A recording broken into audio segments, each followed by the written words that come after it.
Hello, everyone, and welcome to Being in the Way, the Alan Watts podcast. And I'm your host, Mark Watts. And today we're going to be listening to Zen Bones, a remarkable public lecture that my father gave in 1967 at the Avalon Ballroom at a Zenefit put on by the San Francisco Zen Center to raise money to purchase Tassajara, a remote site where a Zen center was built in the mountains east of Big Sur.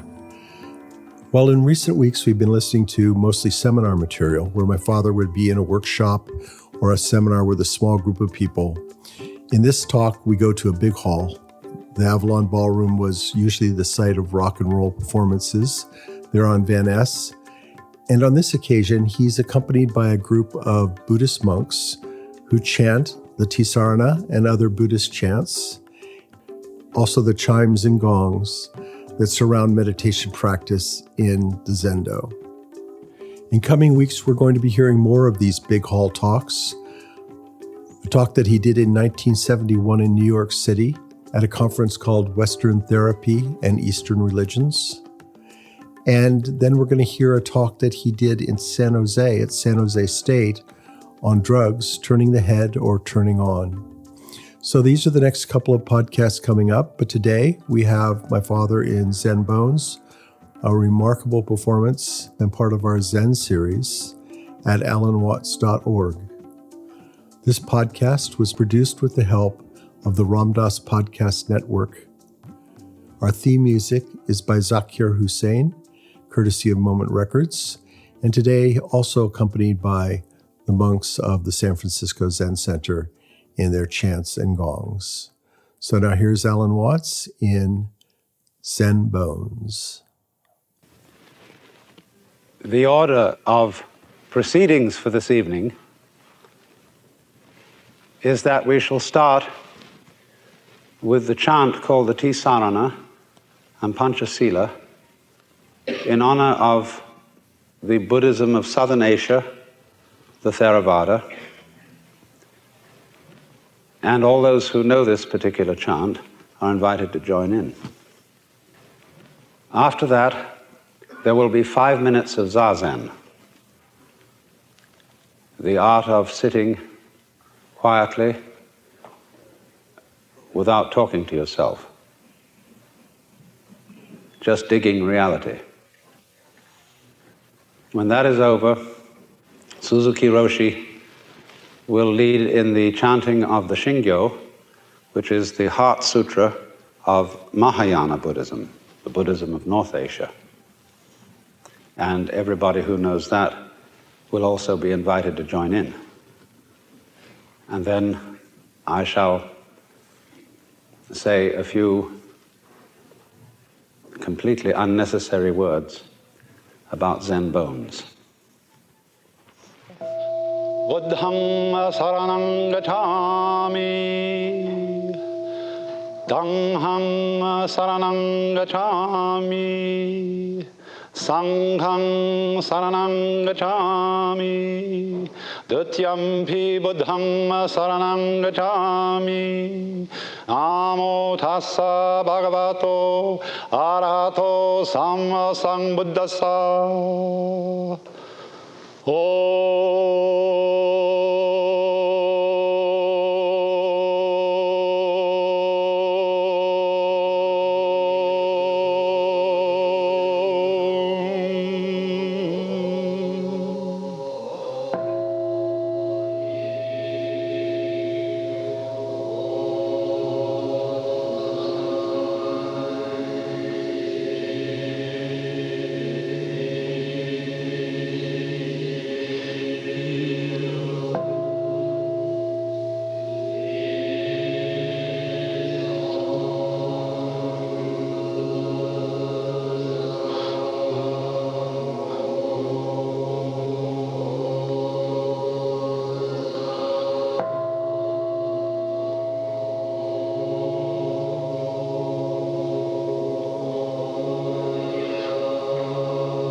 Once upon a time, there was a Zen student who quoted an old Buddhist poem to his teacher which says, "The voices of torrents are from one great tongue.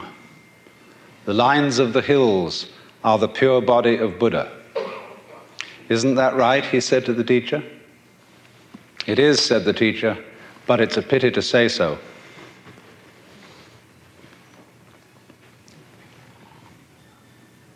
It would be, of course, much better if this occasion were celebrated with no talk at all.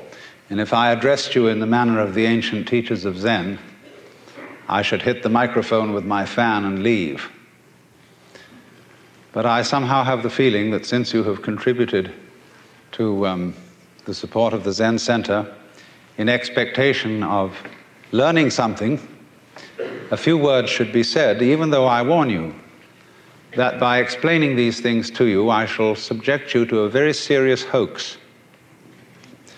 Because if I allow you to leave here this evening under the impression that you understand something about Zen, you will have missed the point entirely. Because Zen is a way of life, a state of being that is not possible to embrace in any concept whatsoever. So that any concepts, any ideas, any words that I shall put across to you this evening will have as their object showing you the limitations of words and of thinking. Now then, if one must try to say something about what Zen is, and I want to do this by way of introduction, I must make it emphatic that Zen, in its essence, is not a doctrine. There's nothing you're supposed to believe in. And it's not a philosophy in our sense, that is to say, a set of ideas, an intellectual net in which one tries to catch the fish of reality. Actually, the fish of reality is more like water. It always slips through the net, and in water, you know, when you get into it, there's nothing to hang on to. All this universe is like water. It is fluid, it is transient, it is changing. And when you're thrown into the water after being accustomed to living on the dry land, and you're not used to the idea of swimming, you try to stand on the water, you try to catch hold of it, and as a result you drown. And the only way to survive in the water, and this refers particularly to the waters of modern philosophical confusion, where God is dead, metaphysical propositions are meaningless, and there's really nothing to hang on to, because we're all just falling apart. And the only thing to do under those circumstances is to learn how to swim. And to swim, you relax. You let go, you give yourself to the water, and you have to know how to breathe in the right way. And then you find that the water holds you up. Indeed, in a certain way, you become the water. And so in the same way, one might say, if one attempted to, again I say misleadingly, to put Zen into any sort of concept, it simply comes down to this: that in this universe there is one great energy, and we have no name for it. People have tried various names for it, like God, like Brahman, like Tao. But in the West, the word God has got so many funny associations attached to it that most of us are bored with it. When people say God the Father Almighty, most people feel funny inside. And so we like to hear new words. We like to hear about Tao, about Brahman, about Shinyo and Tathata, and such strange names from the Far East, because they don't carry the same associations of mawkish sanctimony and funny meanings from the past. And actually, some of these words that the Buddhists use for the basic energy of the world really don't mean anything at all. The word tathata, which is translated from the Sanskrit into suchness or thusness or something like that, really means something more like da-da-da, based on the word tat, which in Sanskrit means that. And so in Sanskrit it is said, tattvam asi that thou art, or in modern American, you're it. But da, that's the first sound a baby makes when it comes into the world. Because the baby looks around and says, da, da, da, da, da, that. And fathers flatter themselves and think it's saying da, which means daddy. But according to Buddhist philosophy, all this universe is one da. That means 10,000 functions or 10,000 things, one suchness. And we're all one suchness. And that means that suchness comes and goes like everything else, because this whole world is an on and off system. As the Chinese say, it's the yang and the yin. And therefore it consists of now you see it, now you don't, here you are, here you aren't. Because that's the very nature of energy, to be like waves, and waves have crests and troughs. Only we, being under a certain kind of sleepiness or illusion, imagine that the trough is going to overcome the wave or the crest. The yin, the dark principle, is going to overcome the yang or the light principle. And that off is finally going to triumph over on. And we, shall I say, bug ourselves by indulging in that illusion. Gee, supposing darkness did win out, wouldn't that be terrible? And so we're constantly trembling and thinking that it may, because after all, isn't it odd that anything exists? It's most peculiar. It requires effort, it requires energy, and it would be so much easier for there to have been nothing at all. Therefore we think, well, since the is side of things is so much effort, you always give up after a while and you sink back into death. But death is just the other face of energy, and it's the rest, the not being anything around, that produces something around, just in the same way that you can't have solid without space, or space without solid. When you wake up to this and realize that the more it changes, the more it's the same thing, as the French say, that you are really a playing of this one energy, and there is nothing else but that it is you, but that for you to be always you would be an insufferable bore. And therefore, it is arranged that you stop being you after a while and then come back as someone else altogether. And so when you find that out, you become full of energy and delight. As Blake said, energy is eternal delight. And you suddenly see through the whole sham of things. You realize you're that. We won't put a name on it. You're that. And you can't be anything else. So you are relieved of fundamental terror. That doesn't mean that you're always going to be a great hero, that you won't jump when you hear it bang, that you won't worry occasionally, that you won't lose your temper. It means, though, that fundamentally, deep, deep down within you, you will be able to be human, not as stone Buddha. You know, in Zen, there is a difference made between a living Buddha and a stone Buddha. If you go up to a stone Buddha and you hit him hard on the head, nothing happens. You break your fist or your stick. But if you hit a living Buddha, he may say, ouch. And he may feel pain. Because if he didn't feel something, he wouldn't be a human being. Buddhas are human. They are not devas, they are not gods. They are enlightened men and women.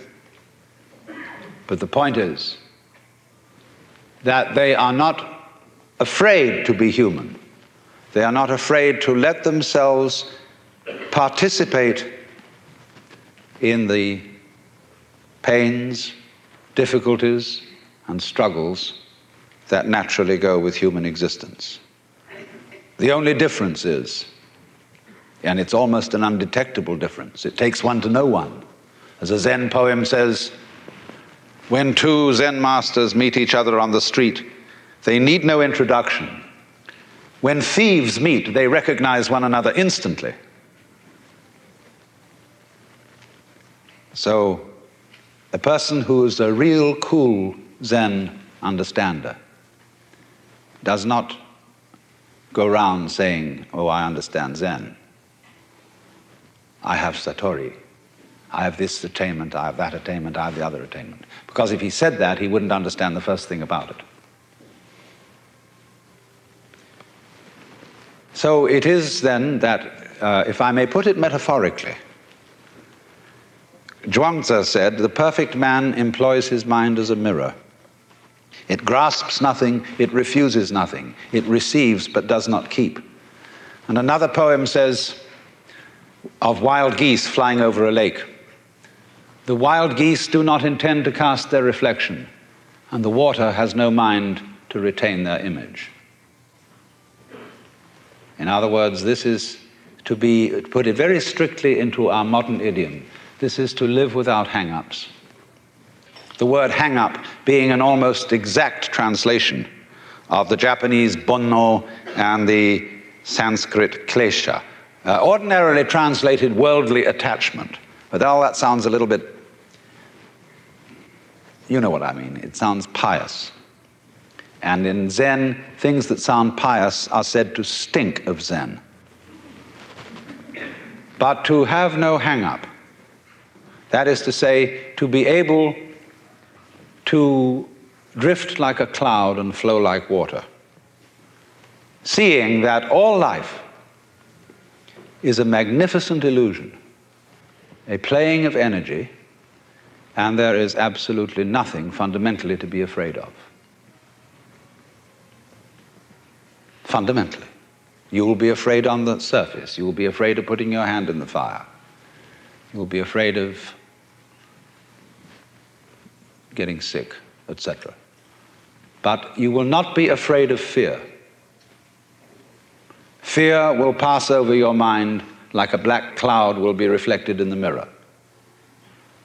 But of course the mirror isn't quite the right illustration. Space would be better. Like a black cloud flies through space without leaving any track.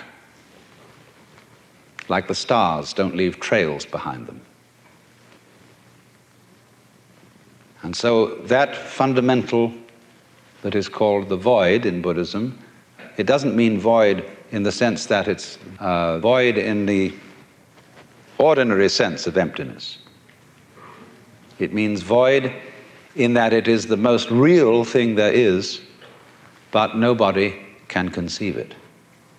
It's rather the same situation that you get between the speaker in a radio and all the various sounds which it produces.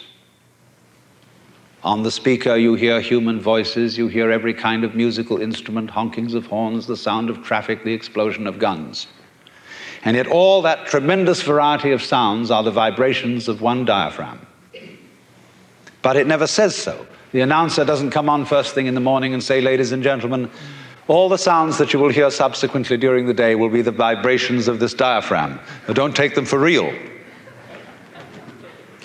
And the radio never mentions its own construction, you see? And in exactly the same way, you are never able really to examine, to make an object of your own mind, just as you can't look directly into your own eyes or bite your own teeth. Because you are that. And if you try to find it and make it something to possess, why, that's a great lack of confidence. That shows you don't really know you're it. And if you're it, you don't need to make anything of it. There's nothing to look for. But the test is, are you still looking? Do you know that? I mean, not as kind of knowledge that you possess, not something you've learned in school like you've got a degree and you know I've mastered the contents of these books and remembered it. In this knowledge, there's nothing to be remembered. Nothing to be formulated. You know it best when you say, well, I don't know it.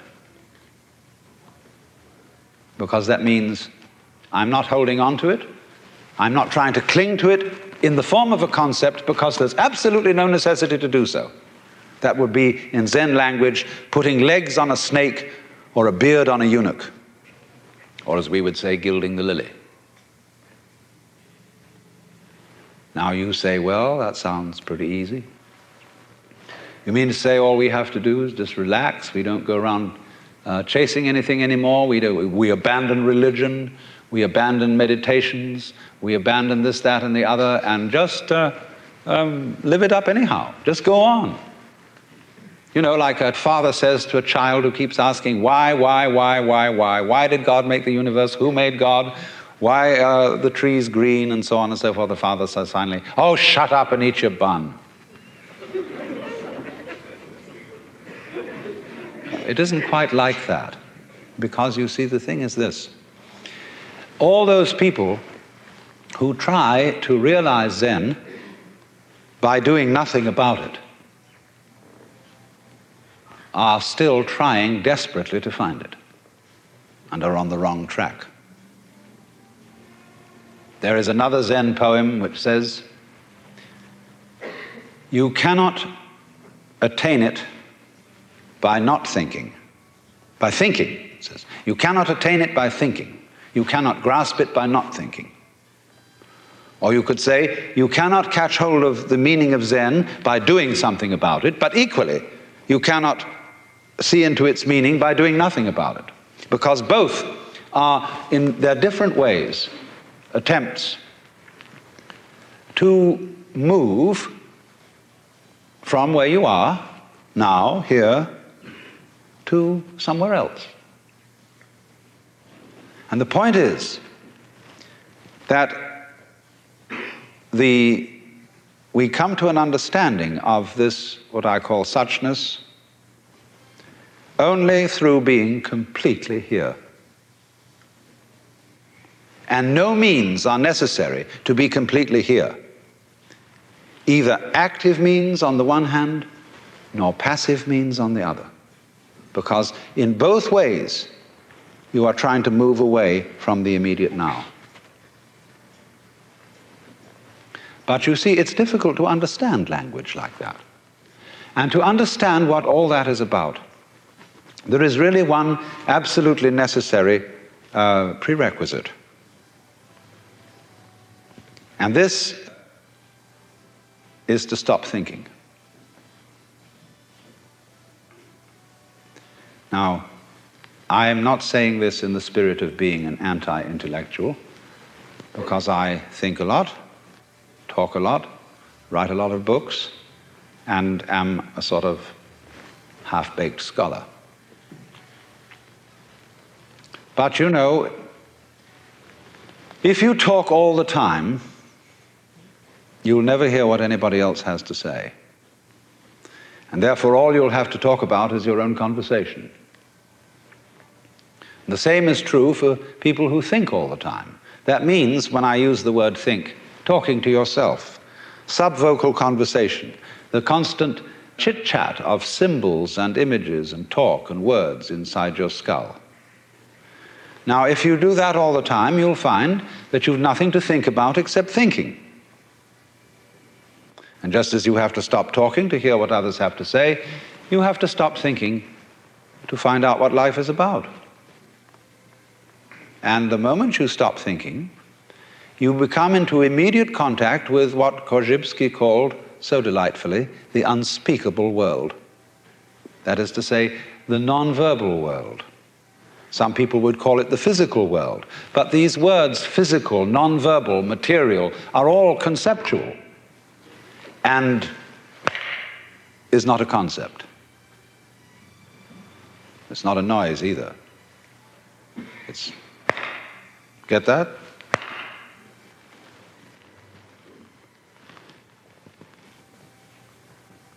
So when you are awake to that world, you suddenly find that all the so-called differences between self and other, life and death, pleasure and pain, are all conceptual, and they're not there. They don't exist at all in that world which is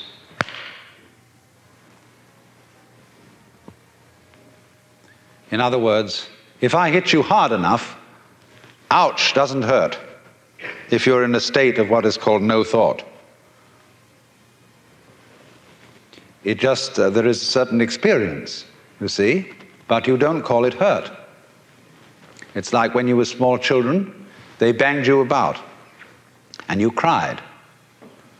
And they said, don't cry, because they wanted to make you hurt and not cry at the same time. People are rather curious about the things they do like that. Because then when you saw people die, and everybody around you started weeping and making a fuss, and then you learned from that that dying was terrible. When somebody got sick, everybody else got anxious, and you learned that getting sick was something awful. You learned it from the concept. So the reason why there is in the practice of Zen what we did before this lecture began, to practice Zazen, sitting Zen. Incidentally, there are 3 other kinds of Zen besides Zazen: standing Zen, walking Zen, and lying Zen. In Buddhism, they speak of the 3 dignities of man: walking, standing, sitting, and lying. And when they say, when you sit, just sit. When you walk, just walk. But whatever you do, don't wobble. In fact, of course, you can wobble, if you really wobble well.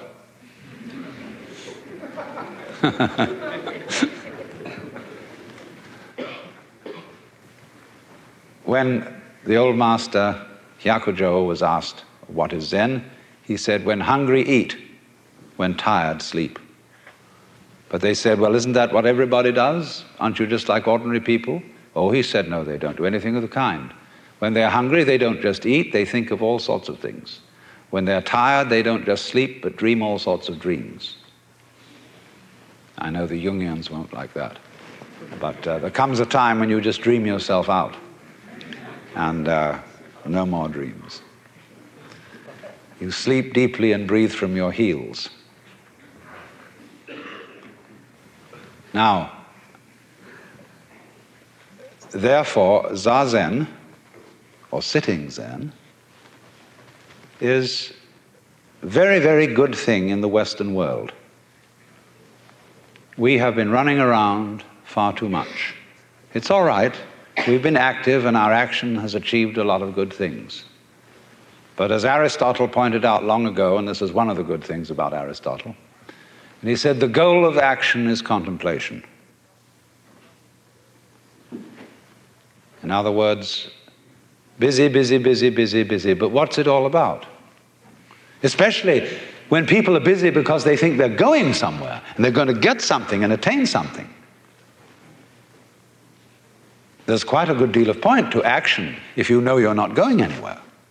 If you act like you dance, or like you sing, or play music, then you're not going anywhere. You're just doing pure action. But if you act with the thought in mind that as a result of action, you are eventually going to arrive at some place where everything will be all right, then you are on a squirrel cage, hopelessly condemned to what the Buddhists call samsara, the round or rat race of birth and death. Because you think you're going to get somewhere. You're already there. And it's only a person who has discovered that he's already there who is capable of action, because he doesn't act frantically with the thought that he's going to get somewhere. He acts like he can go into walking meditation at that point, you see, where we walk not because we are in a great, great hurry to get to a destination, but because the walking itself is great. The walking itself is the meditation. And when you watch Zen monks walk, it's very fascinating. They have a different kind of walk from everybody else in Japan. Most Japanese shuffle along, or if they wear Western clothes, they race and hurry like we do.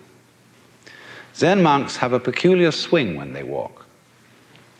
And you have the feeling they walk rather the same way as a cat. There's something about it which isn't hesitant. They're going along all right. They're not sort of vaguing around, but they're walking just to walk. And that's walking meditation. But the point is that one cannot act creatively except on the basis of stillness, of having a mind that is from time to time capable of stopping thinking. And so this practice of sitting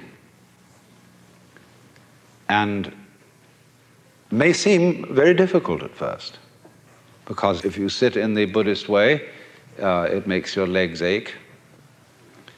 And most Westerners start to fidget. They find it very boring to sit for a long time. But the reason they find it boring is that they're still thinking. If you weren't thinking, you wouldn't notice the passage of time. And as a matter of fact, far from being boring, the world, when looked at without chatter, becomes amazingly interesting.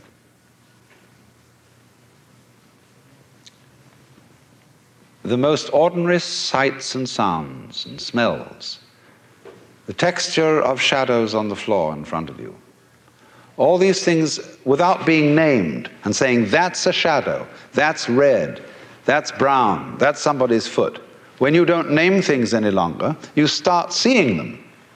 Because, say, when a person says, I see a leaf, immediately one thinks of a spearhead-shaped thing outlined in black and filled in with flat green. No leaf looks like that. No leaves. Leaves are not green. That's why Lao Tzu said, the 5 colors make a man blind, the 5 tones make a man deaf. Because if you can only see 5 colors, you're blind. And if you can only hear 5 tones in music, you're deaf.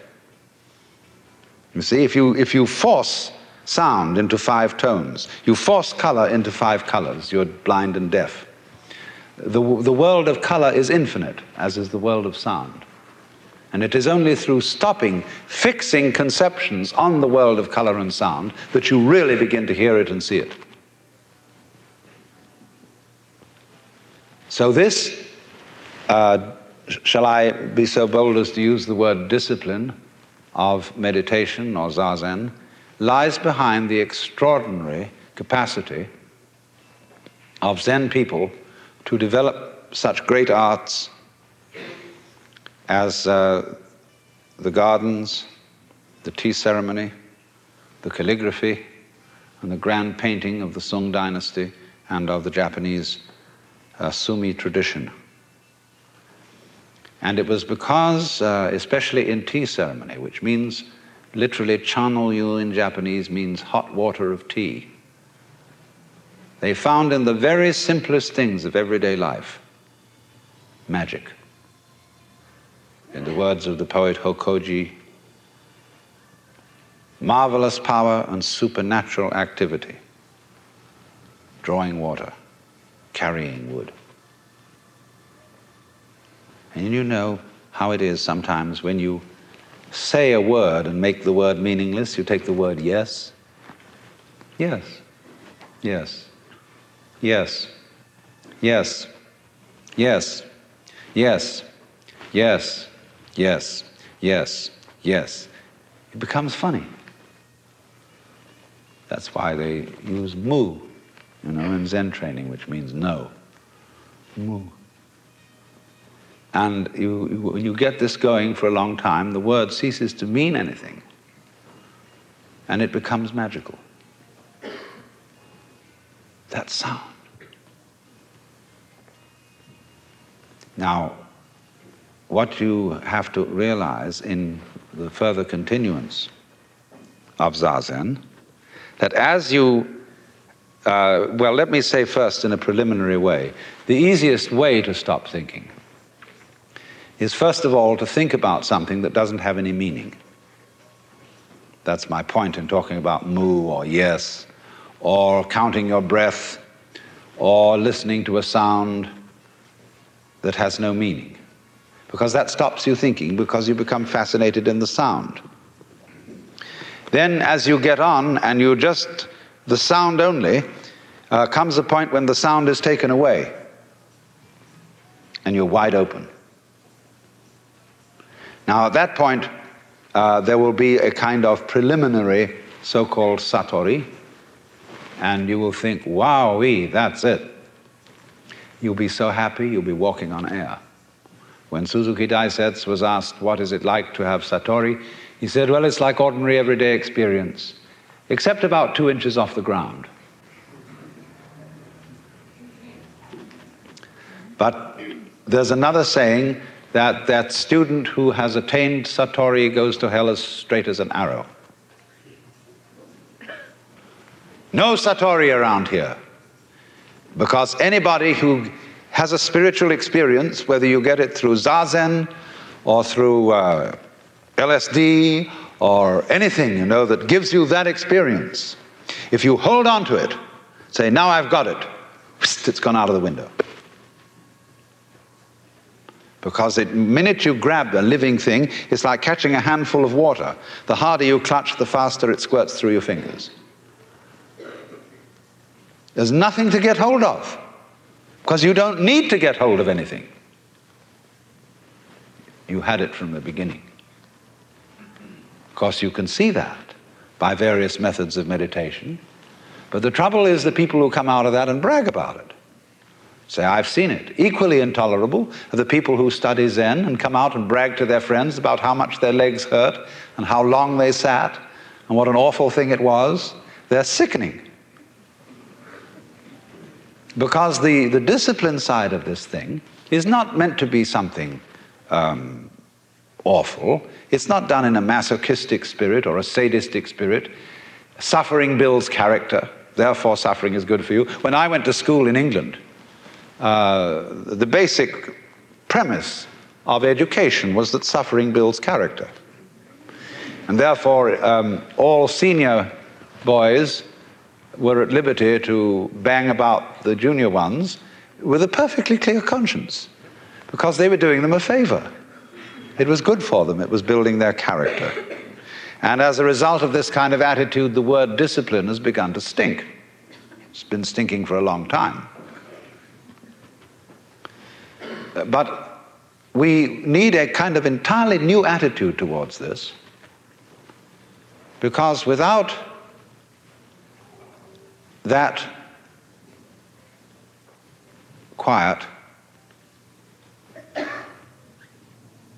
and that non-striving, life becomes messy.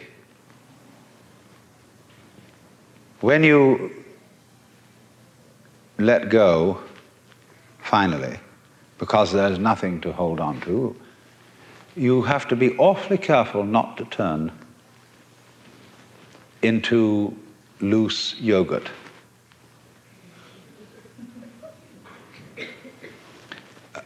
Let me give two opposite illustrations. When you ask most people to lie flat on the floor and relax,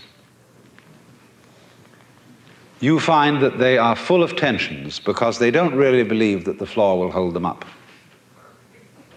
And therefore they are holding themselves together. They're uptight. They're afraid that if they don't do this, even though the floor is supporting them, they'll suddenly turn into a gelatinous mass and trickle away in all directions. Then there are other people, when you tell them to relax, they go like a limp rag. See? But you see, the human organism is a subtle combination of hardness and softness, of flesh and bones. And the side of Zen, which has to do with neither doing nor not doing, but knowing that you're it anyway and you don't have to seek it. That's Zen flesh. But the side in which you can come back into the world with this attitude of not seeking and knowing you're it and not fall apart, that requires bones. And one of the most difficult things, belongs to, of course, a generation we all know about that was running around some time ago, where they caught on to Zen and they started anything goes painting. They started anything goes sculpture. They started anything goes way of life. Now I think we're recovering from that today. At any rate, our painters are beginning once again to return to glory, to marvelous articulateness and vivid color. Nothing like it has been seen since the stained glass of Chartres. That's a good sign. But it requires that there be in our daily use of freedom, and I'm not just talking about political freedom, I'm talking about the freedom which comes when you know that you're it forever and ever and ever. And it'll be so nice when you die, because that'll be a change, but it'll come back some other way. And when you know that and you've seen through the whole mirage, then watch out, because there may still be in you some seeds of hostility, some seeds of pride, some seeds of wanting to put down other people, or wanting just to defy the normal arrangements of life. So that is why in the order of a Zen monastery, various duties are assigned. The novices have the light duties, and the more senior you get, the heavy duties. For example, the Roshi very often is the one who cleans out the benjo, the toilet. And everything is kept in order. There is a kind of beautiful, almost princely asceticism, because by reason of that order being kept all the time, the vast free energy which is contained in the system doesn't run amok. The understanding of Zen, the understanding of awakening, the understanding of, well, we'll call it mystical experience, is one of the most dangerous things in the world. And for a person who cannot contain it, it's like putting 1,000,000 volts through your electric shaver. You blow your mind and it stays blown. Now, if you go off in that way, that is what would be called in Buddhism a pratyeka Buddha, private Buddha. He's one who goes off into the transcendental world and is never seen again. And he's made a mistake from the standpoint of Buddhism, because from the standpoint of Buddhism there is no fundamental difference between the transcendental world and this everyday world. The Bodhisattva, you see, who doesn't go off into a nirvana and stay there forever and ever, but comes back and lives ordinary everyday life to help other beings to see through it too, he doesn't come back because he feels he has some sort of solemn duty to help mankind and all that kind of pious cant. He comes back because he sees the two worlds are the same. He sees all other beings as Buddhas. He sees them, to use a phrase of G.K. Chesterton's, but now a great thing in the street seems any human nod, where move in strange democracy the 1,000,000 masks of God. And it's fantastic to look at people and see that they really, deep down, are enlightened. They're it. Their faces are the divine. And they look at you and say, oh no, but I'm not divine. I'm just ordinary little me. And you look at them in a funny way, and here you see the Buddha nature looking out of their eyes straight at you and saying it's not. And saying it quite sincerely. And that's why when you get up against a great guru, be he Zen master or whatever, he has a funny look in his eyes. When you say, I have a problem, Guru, I'm mixed up and I don't understand, he looks at you in this queer way. And you think, oh dear me, he's reading my most secret thoughts. He's seeing all the awful things I am, all my cowardice, all my shortcomings. He's not doing anything of the kind. He isn't even interested in such things. He's looking at, if I may use Hindu terminology, he's looking at Shiva in you, saying, my God, Shiva, won't you come off it?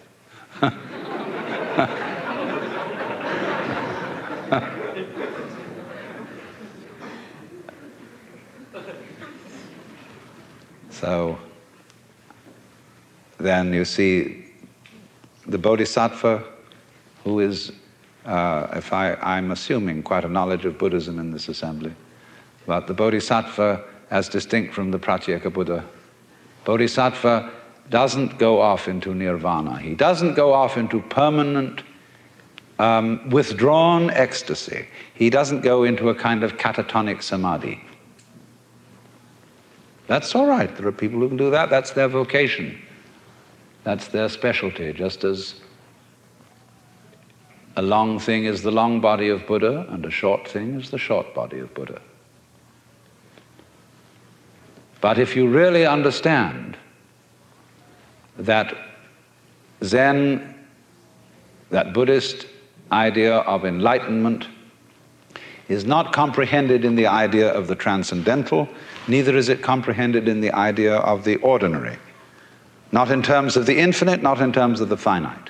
Not in terms of the eternal, not in terms of the temporal, because they're all concepts.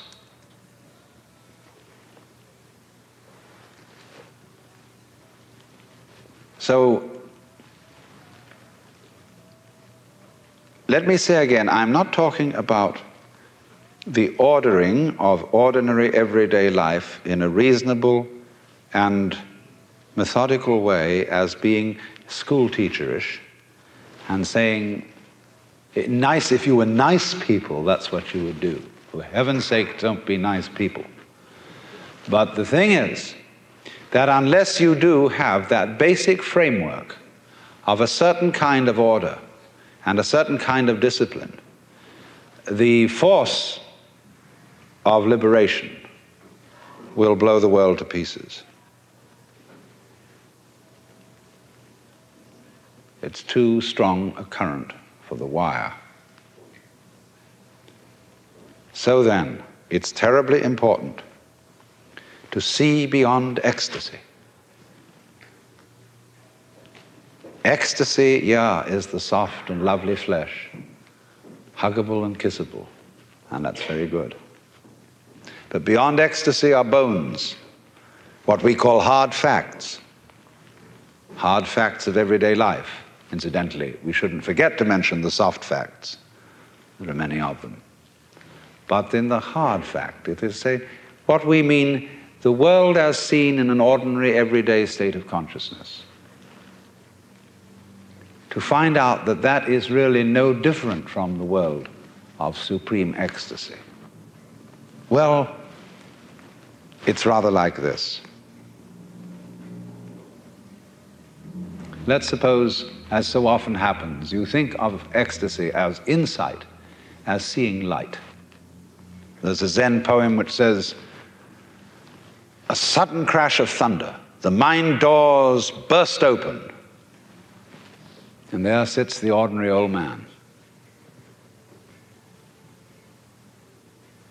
See, there's this sudden vision, satori, breaking, wowie, and the doors of the mind are blown apart. And there sits the ordinary old man. It's just little you. Lightning flashes, sparks shower. In one blink of your eyes, you've missed seeing. Why? Because here is the light. The light, the light, the light. Every mystic in the world has seen the light. That brilliant, blazing energy, brighter than 1,000 suns, which is locked up in everything. Now imagine this. Imagine you're seeing it. like you see aureoles around Buddhas, like you see the beatific vision at the end of Dante's Paradiso. Vivid, vivid light, so bright that it's like the clear light of the void in the Tibetan Book of the Dead. It's beyond light. It's so bright. And you watch it receding from you. And on the edges, like a great star that becomes a rim of red. And beyond that, a rim of orange, yellow, green, blue, indigo, violet. And you see this great mandala appearing, this great sun. And beyond the violet, there's black, black like obsidian, not flat black, but transparent black like lacquer. And again, blazing out of the black as the yang comes from the yin, more light. Going, going, going. And along with this light, there comes sound. There's a sound so tremendous with the white light that you can't hear it. So piercing that it seems to annihilate the ears. But then along with the colors, the sound goes down the scale in harmonic intervals, down, down, down, down, until it gets to a deep, thundering bass, which is so vibrant that in turn it turns into something solid. And you begin to get a similar spectrum of textures. Now all this time you've been watching a kind of a thing radiating out. But it says, you know, this isn't all I can do. And the rays start going yo-ee, yo-ee, yo-ee, yo-ee, yo-ee, yo-ee, yo-ee, yo-ee, dancing like this. And naturally the sound starts going, waving too, as it comes out. And then the textures start varying themselves. And they say, well, you've been looking at this thing as I've been describing it so far in a flat dimension. Let's add a third dimension. It's going to come right at you now. See, this way. And meanwhile, it says it's not just that we're going to go you-ee, you-ee, you-ee like this. We're going to do little curly cues. We're going to go dik-ka-joo, ka-dik-ka-joo, ka-dik-ka-joo, ka-dik-ka-joo like this. And it says, well, that's just a beginning. We can go tan-tan-tan-tan-tan-tan-tan-tan, making squares and turns. And then suddenly you see in all the little details that become so intense that all kinds of little sub-figures are contained within what you thought were originally the main figures. And the sound starts going all different, amazing complexities of sound all over the place. And this thing's going, going, going, and you think you're going to go out of your mind, and suddenly it turns into, why, us sitting around here.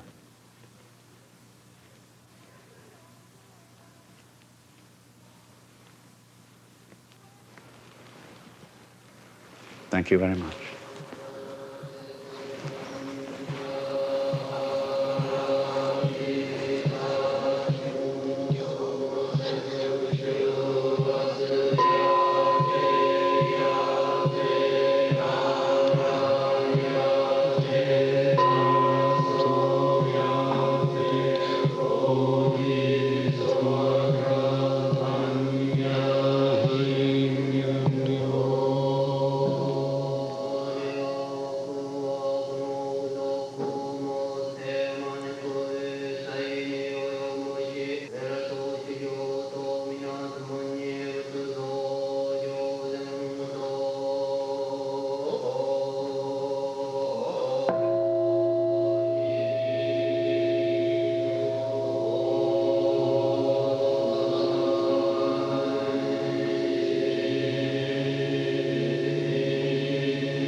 You've been listening to Alan Watts from Zen Bones, an amazing recording made in 1967 at the Zenefit to help raise money for Tassajara at the Avalon Ballroom in San Francisco.